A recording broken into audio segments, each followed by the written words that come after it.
થરા ઓગડ વિદ્યા મંદિર ખાતે શાળા પ્રવેશોત્સવ અને કન્યા કેળવણી મહોત્સવ અને વૃક્ષારોપણનું આયોજન કરાયું। રાજ્ય સરકારના શિક્ષણને પ્રોત્સાહન આપવાના અભિગમ અંતર્ગત વિવિધ શાળાઓમાં પ્રવેશોત્સવ અને કન્યા કેળવણી મહોત્સવનું આયોજન કરાયું હતું।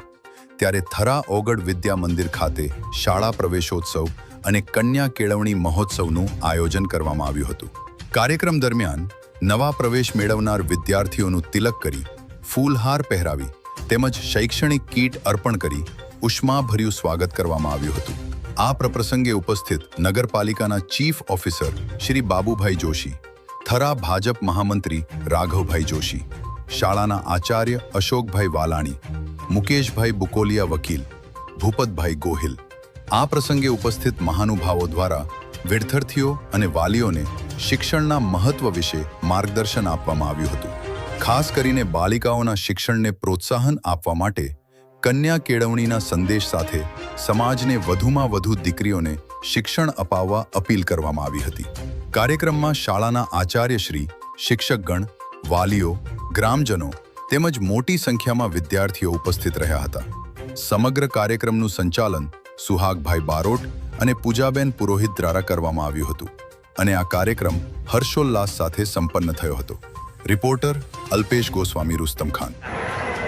ગુજરાત સરકાર દ્વારા અને 2026-27ના શૈક્ષણિક સત્ર દરમિયાન શાળા પ્રવેશોત્સવ અને કન્યા કેળવણી મહોત્સવ તારીખ 23, 24 અને 25 દરમિયાન રાખવામાં આવેલ હતો।